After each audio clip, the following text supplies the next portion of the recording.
Yo, what's up, guys? If you haven't noticed, we got a better webcam, and I bought a little mic to hopefully improve the quality of these videos a little more. But today we are talking about Ashling. No, we did Ashling last video. Check that out. It's a great video. But today we're talking about Alesha. They kind of sound similar. Alesha's a Rakdos commander. She loves bringing big creatures back from the graveyard, doing a lot of combat damage, sneaking big things in for free.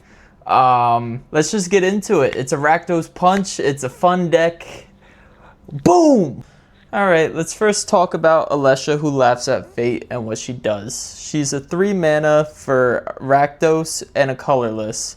2/2 legendary human warrior with first strike. Whenever she attacks, put a 1/1 counter on her. And then this is where it gets good. This is why I built the deck. At the beginning of your end step, if you attack this turn, return target creature card with mana value less than or equal to Alesha's power from your graveyard to your battlefield.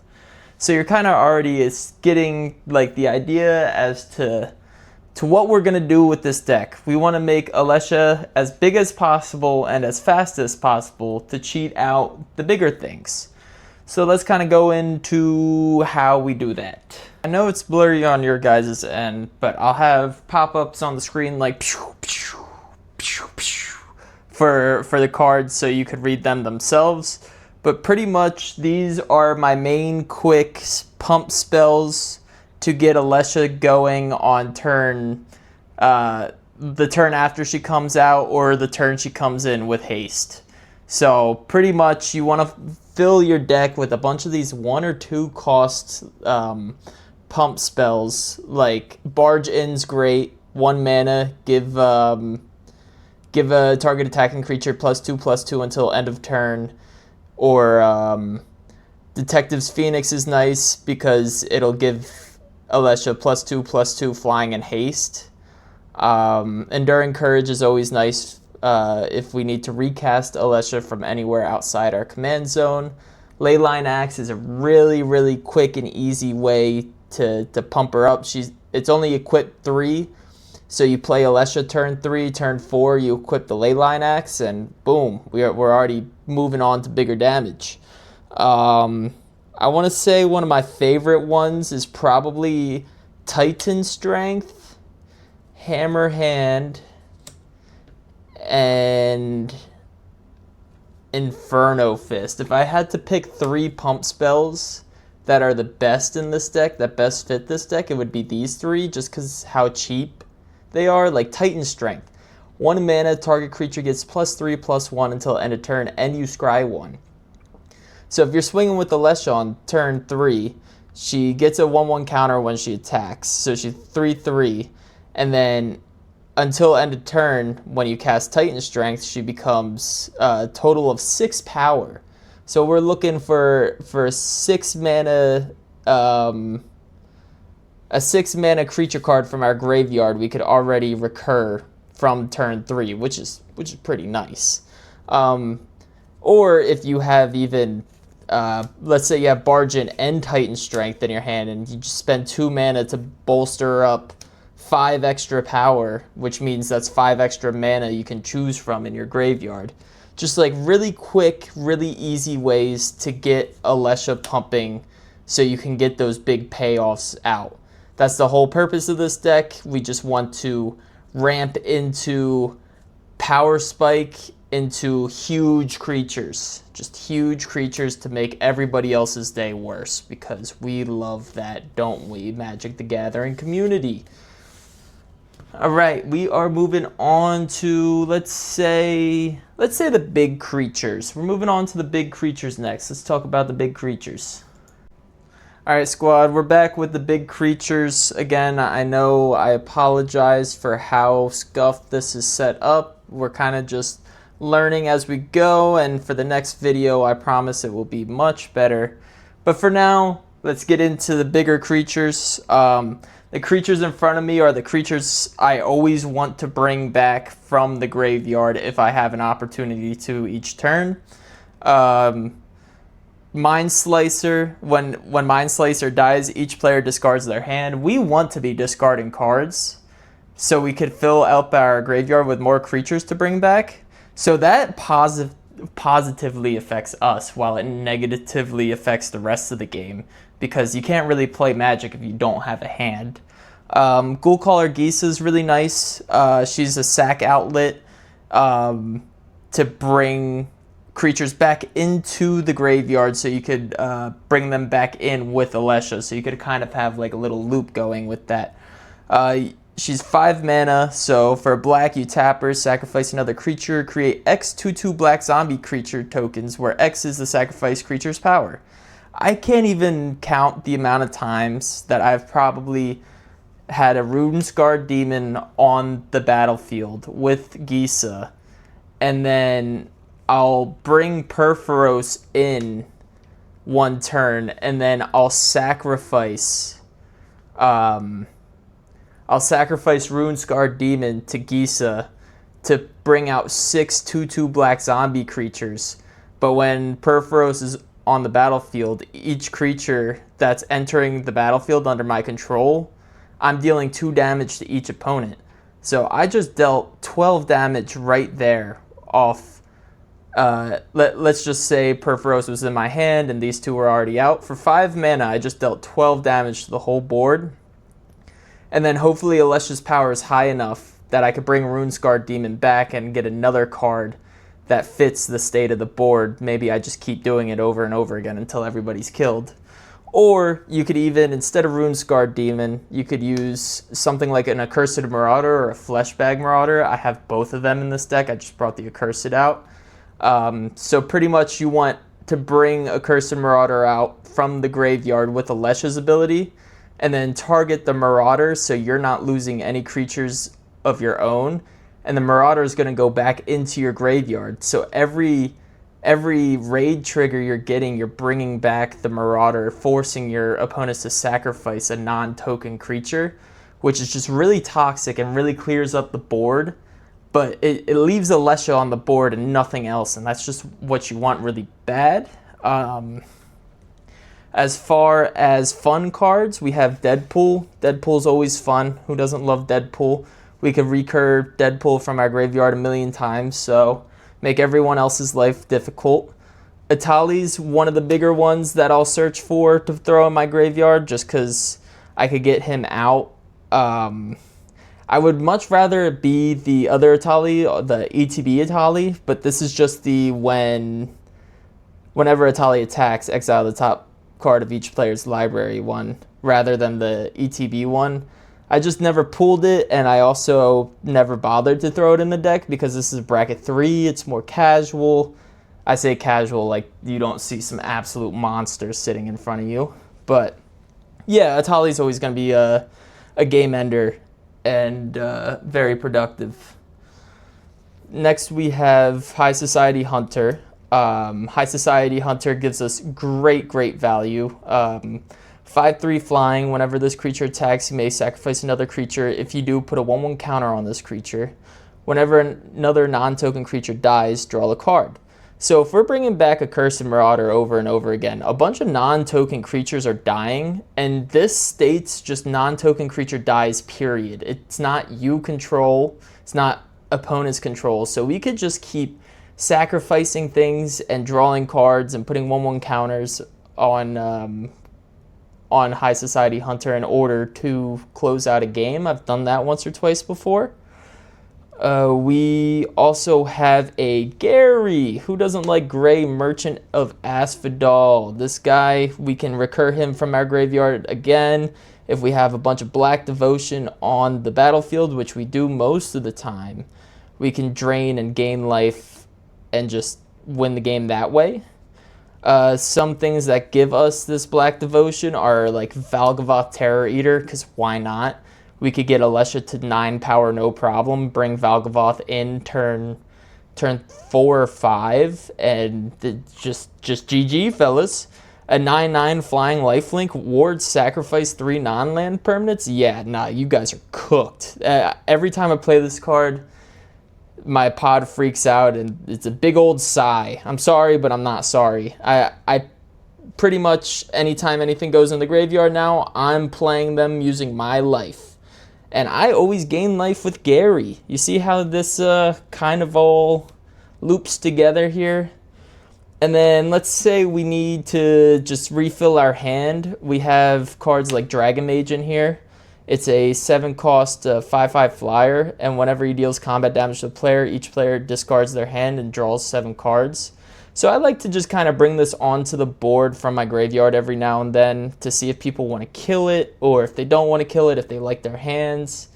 And then I also have the option to wheel my hand if I wanted to. It's kind of a cheap wheel, so that's mainly why it's in here. The final couple cards, we have Olivia Voldaren to steal from other people if we wanted some of their creatures. And then Overlord of the Baelmerk is probably one of the most played cards in this deck. It's a 5/5 enchantment creature with impending black and a colorless. Whenever Overlord of the Baelmerk enters or attacks, mill 4 cards, then return a non-avatar creature card or planeswalker card from your graveyard to your hand. So pretty much I just want Baelmerk to fill up my graveyard a little bit. Maybe we get a hit in there that we could recur that turn, or if we don't like the options we see, we could always bring one of those creatures back from our graveyard to our hand. So it's a nice wraparound. The biggest and the baddest in this deck is for sure this Archfiend of Despair. It's a 8 mana 6/6 flying that reads, your opponents can't gain life. At the beginning of each end step, each opponent loses life equal to the life that player lost this turn. So yeah, I mean, you can have Archfiend of Despair while you're looping Gary, while you have Perforos out, while you're doing almost all of these creatures. If 2 of them are out at the same time, they have some form of synergy with each other that you can close out the games, or at least be the threat on the table to close out the games. Next, we will move on to more of our discarding effects and card draws.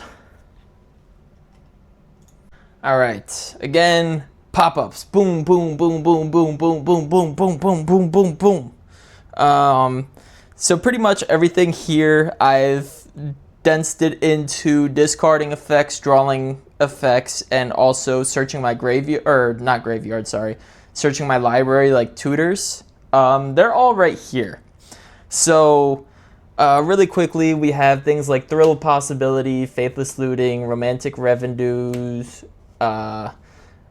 Stormshriek Feral, Faithless Salvaging, Voldaren Epicure, Scarlet Spider Cane, and that's it for our main discard effects. I really am a big fan of this Voldaren Epicure, just because it's a 1-drop that gives me a blood token and deals 1 damage to each player. It's just got a lot of value behind it, you know. It's got. I'll probably make a little reel about that. If you're on the reel and you see the reel, but you also watch this video, if you comment pineapple with a numerical symbol in it somewhere, I will, I don't know, I'll dap you up or something. You're the homie. I ain't Mr. Beast yet. Not yet. Remember that. All right, and then now we're left with some card draw effects. We have Liliana Dreadhorde General, which is nice. Whenever a creature you control dies, draw a card. And then her -4 is probably what I play the most. It's the each player sacrifices 2 creatures of their choice, because I usually have things that can go into the graveyard that I want in the graveyard to bring back for an ETB effect. Phyrexian Arena, at the beginning of your upkeep, you draw a card and lose 1 life. Just solid card draw. We all love that. We have Ripples of Undeath. At the beginning of your pre-combat main phase, mill 3 cards, then I may pay a colorless and 3 life. If I do, put a card from among those cards into your hand.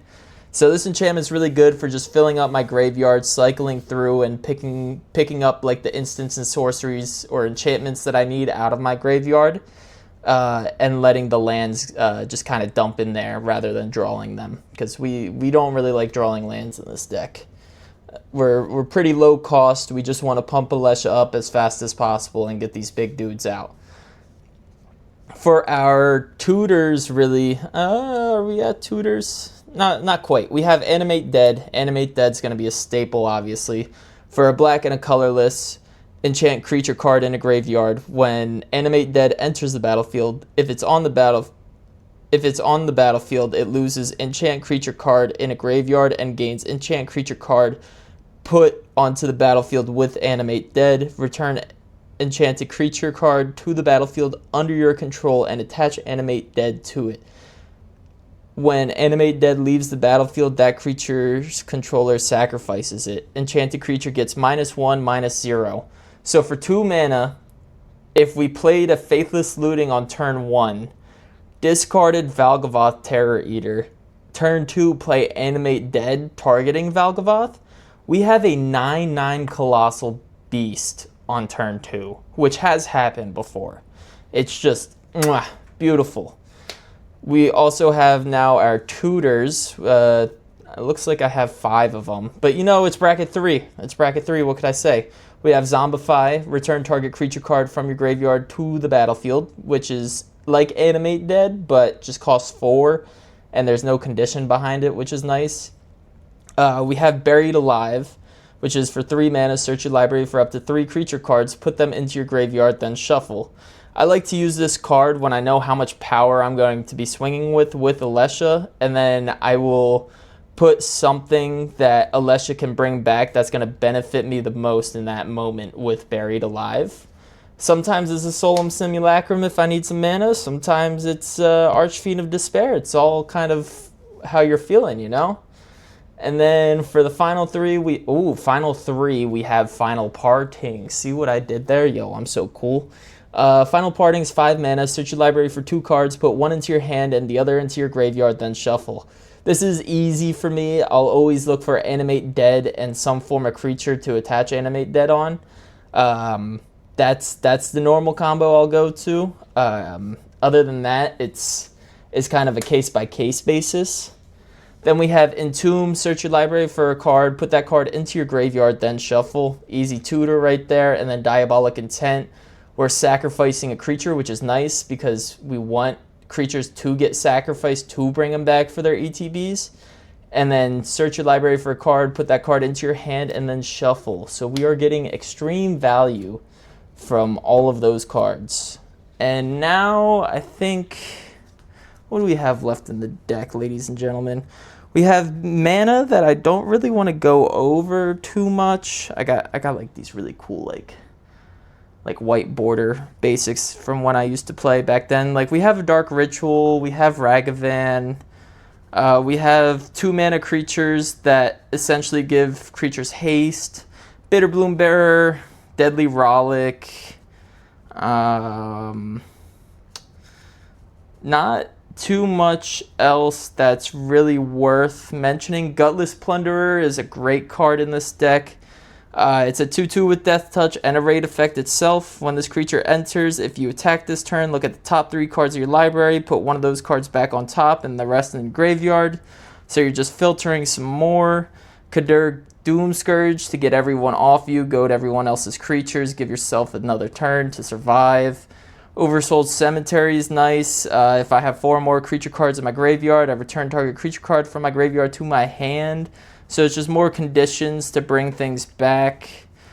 As far as wipes go, I have a Vandal Blast, a Blast Act. You can tell I bought the Deadpool Secret Lair. Outside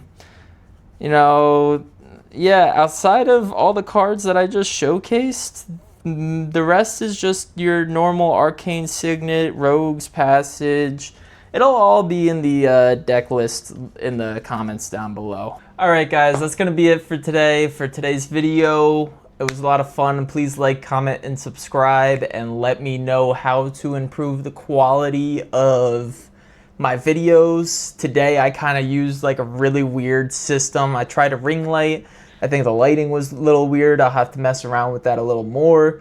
I used iPhone cables to strap my camera around to a iPhone tripod to record my tabletop right here. That was interesting. You guys should have seen that. That was pretty funny. But seriously, thank you guys for watching. Ashling's a super fun deck. Go out and try it. Go out and play it. Play test my deck online. You won't regret it. It's a great time. Till next video, deuces.